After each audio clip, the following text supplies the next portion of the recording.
सूड भाग 3. आजी, त्या रिकाम्या घरात खूप कंटाळा येतो हो. आणि बाहेर तरी किती वेळ काढणार, सिद्धांत म्हणाला. त्यावर म्हातारी किंचित हसली. त्या दिवशी रमेश आलेला, पण घरात आला नाही. उलट मलाच सांगू लागला की परत जा, इथे काहीतरी आहे म्हणे. असं? हो, तुम्हीच सांगा. मी स्वतः एकटा त्या घरात राहतोय. मला काहीतरी दिसलं असतंच की. तेच तर, या रमेशसारख्या शिकल्या सवरलेल्या पोरानं अशा गोष्टीवर विश्वास ठेवावा, म्हातारी आश्चर्याने म्हणाली. तेच तर. बरं आजी, तुम्ही याल संध्याकाळी घरी? मी? म्हातारी जरा चापापली. मग हसून म्हणाली. बरं येते हं. म्हातारी संध्याकाळी सिद्धांच्या घरी आली. तिनं तिला चहा पाजला, तिच्याशी गप्पा मारल्या. बोलता बोलता सिद्धांची नजर खिडकीकडे गेली. खिडकीची चौकट अंधारू लागली होती. पोरा, मी आता येते. बराच वेळ झाला, बाहेर नजर टाकत म्हातारी म्हणाली. जरा वेळ थांबा ना. एका खोलीत आईचंच काही सामान आहे, त्याबद्दल विचारायचं होतं, सिद्धांत म्हणाला. बरं, बघूया चल, काहीशा नाईलाजाने म्हातारी म्हणाली. खोलीचं दार उघडून सिद्धांत आत शिरला.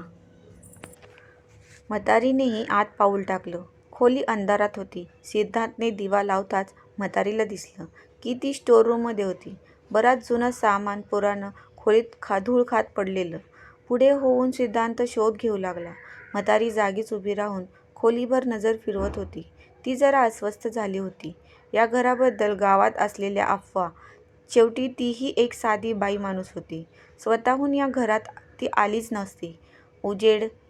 खोलीत उजेड होता, पण तो पिवळट, उदासवाणा उजेड धीर देण्याऐवजी अस्वस्थ करत होता. त्यात ही शांतता. पण एकदम ती शांतता भंगली. कुठूनसा खडखड असा आवाज आला. म्हातारीने दचकून पाहिलं. भिंतीला लागून असलेलं जुनाट लाकडी कपाटातून तो आवाज येत होता. म्हातारीची नजर पडताच पुन्हा त्या कपाटात खडखडाट झाला. बंद दरवाज जोरजोरात हलू लागली. म्हातारीनं भयभीत होऊन सिद्धांतकडे पाहिले. तोही स्तब्ध नजरेने तिच्याकडे पाहत होता. कपाट खडखडत राहिलं. त्याची नीट न बसलेली कडी उघडली गेली. म्हातारी डोळे वाचून एकटक पाहत होती आणि एकदम कपाट उघडलं गेलं. तो प्रकार अनपेक्षितच होता, पण सिद्धांतने हातातील टॉर्चचा उजेड आत टाकताच दिसलेले दृश्य भयानक होते. कपाटात एक प्रेत होतं, एक लहान मुलीचं. फिकुटलेलं काहीतरी किंचाळून म्हातारी धडपडत मागे सरली. पण प्रकारातील भयानकता इथे संपत नव्हती. त्या मुलीने डोळे खाडकन उघडले. ते मोठे बुबुळ नसलेले पांढरे फटक डोळे म्हातारीवर खिळलेले. मग फळीवर कललेला तिचे डोके वर झाले आणि एकदम तिने बाहेर उडी घेतली. ती भेसूरपणे हसू लागली. आजीबाई, ओळखलं का मला? न. म्हातारीच्या तोंडून काहीतरी कणल्यासारखा आवाज आला. किती वाईट आहेस ग तू, असं वागलीस माझ्याशी, ती म्हणाली उद्विग्न स्वरात. नाही, माझ्याकडून चुकीने तसं घडलं. मी मुद्दाम नाही केलं. पण माझी तुला फिकीर नव्हतीच ना.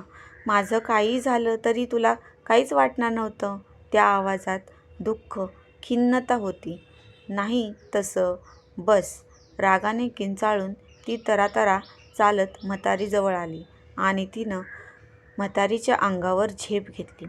तिची पांढरी फटक अणकुचीदार नखांच्या बोटे म्हातारीच्या गळ्याभोवती आवळली गेली. डोळे घट्ट मिटून सिद्धांतने मान फिरवली. काही क्षणात म्हातारी गतप्राण झाली. पिंकी उठून सिद्धांतकडे वळाली. थँक यू सिद्धू, ती म्हणाली. सिद्धांतने हलकेच मान हलवली. दोघांचे डोळे पाणावले होते. जाते, असं म्हणून ती अदृश्य झाली. त्या दिवशी म्हातारीशी बोलून घरी परतल्यानंतर सिद्धांतने मनाशी काहीतरी ठरवलं होतं. त्या रात्री तो कुलूप उघडून त्या खोलीत शिरला होता. त्याला पिंकी भेटली होती. किती वर्षांनी त्याने पिंकीची माफी मागितली होती. त्याचा गुन्हा नसताना तरी त्याच्या घरात ती दुर्घटना घडली होती आणि नेमकं कुणाचा गुन्हा होता हे त्याला जाणून घ्यायचं होतं. पिंकीकडून त्याला जे समजलं ते अनपेक्षित आणि धक्कादायक होतं. 18 वर्षांपूर्वीची गोष्ट. सिद्धू आणि पिंकी अत्यंत द्वाड मुलं. सुट्टीच्या दिवशी तर पिंकी आणि सिद्धूचा पूर्ण दिवस घरभर दंगा चालायचा. म्हातारीचा म्हणजेच ताराबाईचा सिद्धांच्या कुटुंबाशी चांगलाच घरोबा होता. वरचेवर ती घरच्या घरी असायची.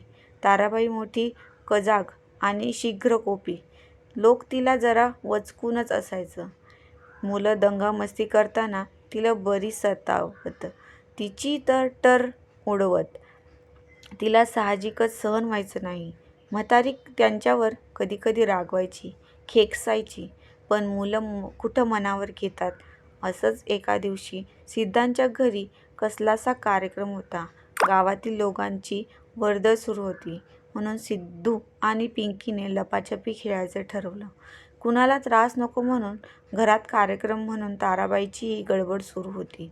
पण नेमकं पिंकी आपल्याला लपवण्यासाठी तिच्याच मागे लागली. ताराबाईने तिला शांतपणे समजावून पाहिलं, जर दटावून पाहिलं, पण ती काही ऐकेना. मनातून चिडलेली ताराबाई चांगलीच मनाशी काहीतरी ठरवून तिला घरातील स्टोअररूममध्ये घेऊन आली. तिथल्या लाकडी कपाटात तिनं पिंकीला दडवलं आणि सवयीने हलकीशी कडी लावून ती घाईघाईने बाहेर पडली. दार तिने लोटून घेतलं. आपल्या हातातील काम उरकल्यावर पिंकीला बाहेर काढावं किंवा सिद्धूला सांगावं असं तिने ठरवलं. पण पुढे कामाच्या गडबडीत ते सारच विसरली. पिंकीच्या तोंडून सिद्धांतला कळालेला वृत्तांत इथपर्यंतच. पुढच्या गोष्टी त्याला काहीच ठाऊक नव्हत्या. बऱ्याच वेळानं थकून सिद्धांत सगळ्याचा विचारायला लागला. बायका तिला इथं तिथं पाहू लागल्या. तेव्हा ताराबाईच्या ध्यानात आलं. ती हादरली. एकदा तिला वाटलं पटकन जाऊन पिंकीला बाहेर घ्यावं, पण मग स्वतःचा विचार मनात आला. कुणाच्या नकळत जाऊन पाहणं जवळपास शक्यच नव्हतं. त्यात आत गुदमरून पोर चक्कर येऊन पडली असेल तर तिला एकटी बाहेर कशी काढणार? लोकांना काय सांगणार? शेवटी ती गप्पच बसली. बराच वेळ पिंकी सापडेना. साऱ्यांनाच ती गोष्ट समजली. लोकांनी घरात शोधाशोध केली. बऱ्याच वेळानं जेव्हा स्टोअररूममध्ये ती सापडली, तेव्हा इतका वेळ हवेशिवाय गुदमरल्याने तिचा मृत्यू झाला होता. खरं तर ती मुळातच जरा नाजूक प्रकृतीची होती. तिला त्या खोलीतील कपाटात कुणी बंद केलं हे कुणालाच कधी समजू शकलं नाही. त्या घटनेच्या काही दिवसांनी सिद्धूच्या आईवडिलांना घरात काही गोष्टी जाणवू लागल्या. ताराबाईने तर त्या दिवसापासून त्या घरात येणं जाणं बंदच केलं. खरं खोटं करण्याच्या फंदात न पडता सिद्धूच्या आईवडिलांनी गावातल्या मांत्रिकाला बोलवून घरात काही गोष्टी केल्या. त्यानंतर तो प्रकार कमी झाला असावा. त्या घरात जीव सोडलेल्या पिंकीचा आत्मा तिथेच राहिला होता. त्याची मूक लीलाही जीवनाची आसक्ती असणारच. आणि धसमुसळेपणाने बेफिकिरीने आपल्याला बंदिस्त खोलीतील कपाटात बंद करून गेलेल्या ताराबाईंमुळेच आपले हे हाल झाले हे तिला कळले असेलच. त्याबद्दल संतापही होत असणार. त्या संतापाच्या धगीनेच तिचं अस्तित्व या घराशी जोडून ठेवलेलं होतं. आणि सिद्धांत पुन्हा त्या घरात आल्यावर शेवटी तिची प्रतीक्षा संपली. त्यानं ताराबाईला तिच्यासमोर आणलं आणि शेवटी तिने आपला सूड घेतला. मित्रांनो, तुम्हाला ही कथा आवडली असेल तर चॅनलला लाईक आणि सबस्क्राईब नक्की करा. धन्यवाद.